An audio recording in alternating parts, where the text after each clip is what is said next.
प्रयागराज में हो रहे महाकुंभ के मेले में आने वाले श्रद्धालुओं की सुविधाओं के लिए फतेहपुर प्रशासन सतर्क। जहां पुलिस अधीक्षक जिले में रूट डाइवर्जन को लेकर मीडिया से रूबरू हुए, वहीं खागा कस्बे में कोतवाली में इस संबंध में पीस कमेटी की बैठक बुलाई गई। खागा कस्बे और क्षेत्र के संभ्रांत लोगों को खागा कोतवाली में एक बैठक कर लोगों से जानकारी ली और हर गांव वालों से खागा कोतवाली प्रभारी सुरेश चंद्र ओमहरे ने कहा कि अगर कोई अज्ञात वाहन या अज्ञात लोग दिखाई दे तो तुरंत पुलिस प्रशासन को सूचना दें।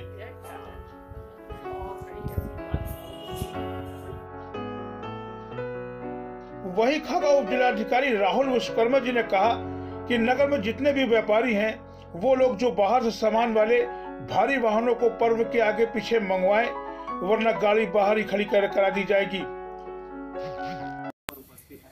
तो आप लोगों से निवेदन रहेगा कि जो भी रोड डाइवर्जन होगा उसका समय समय पर समाचार पत्रों के माध्यम से दिया जाएगा या फिर आप यहाँ कोतवाली से संबंधित थाने पर प्राप्त कर सकते हैं।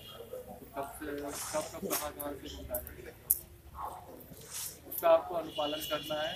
बड़े माल वाहन एनएच पर चलाने के लिए हमें उपाय किया गया है। विशेष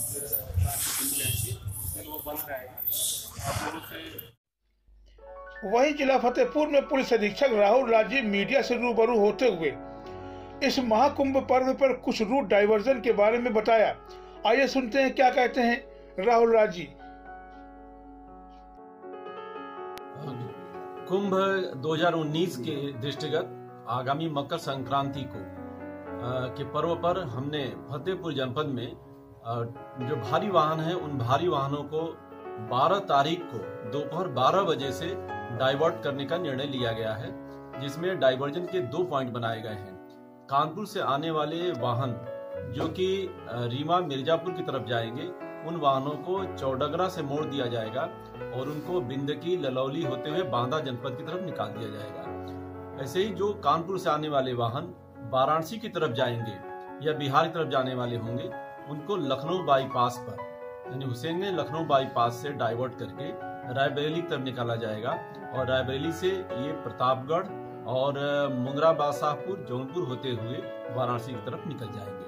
इस तरह से 2 हमारे डाइवर्जन पॉइंट हैं जहां पर बड़े बड़े भारी वाहनों को जो है हम यहाँ से डाइवर्ट करेंगे। और इसके साथ ही कुछ ऐसे वाहन जो कि नहीं जाने के होंगे उन वाहनों के लिए हमने डंपिंग स्लॉट भी बना रखा है।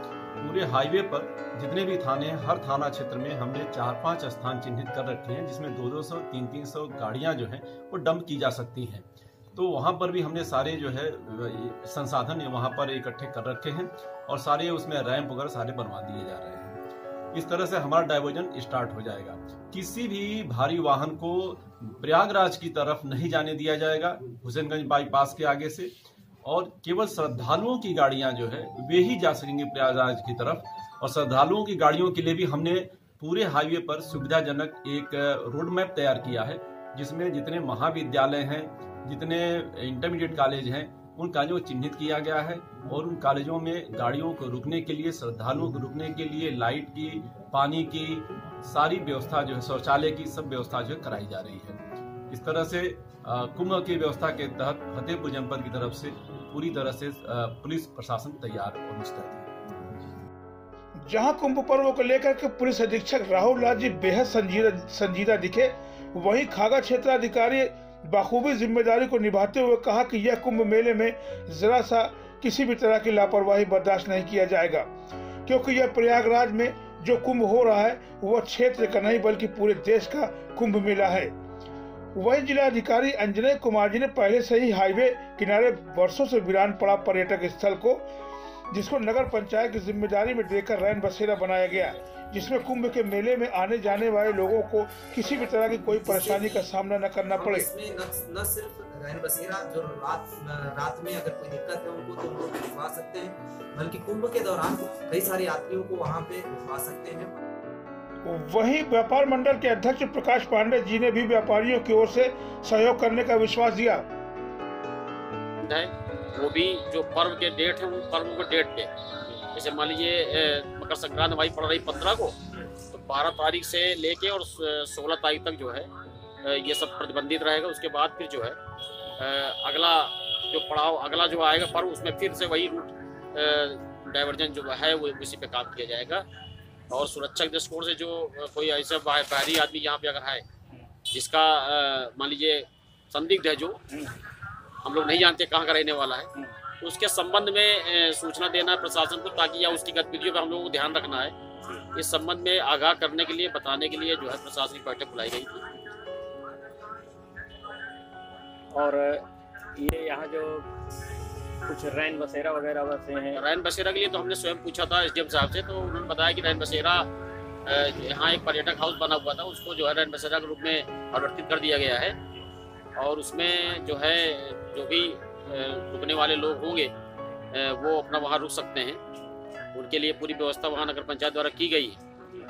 माना कि उसमें भोजन व्यवस्था के लिए भी हमने पूछा था, उन्होंने कहा भोजन व्यवस्था के लिए तो ऐसा कोई वो नहीं है, लेकिन जो है अगर कोई ऐसी बात आएगी तो उसमें सहयोग किया जा सकता है।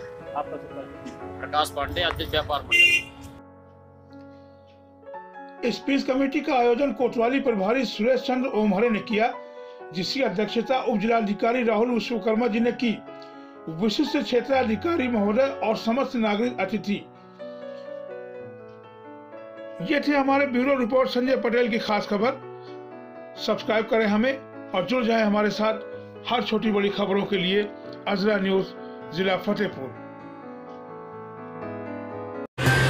तो ये थी हमारी खास खबर मेरी यानी एचडी डोगरा के साथ। देखते रहिए अजरा न्यूज, सब्सक्राइब करें हमारे चैनल को।